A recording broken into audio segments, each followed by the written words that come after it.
In today's tech video, I'm going to show you how to fix your Disney Plus if it's not working on your Sharp Smart TV. Okay, I'm going to show you really simple ways to try and fix this problem. Now the first one, it's probably the easiest one.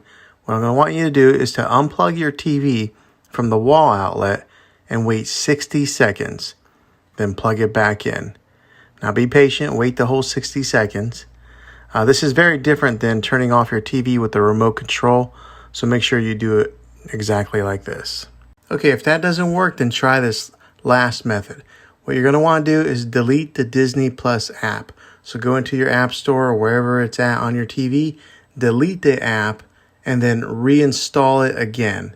You'll probably have to log back in with all your credentials, but hopefully this will fix your problem.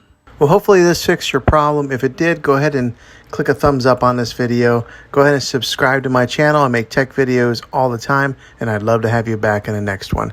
Take care.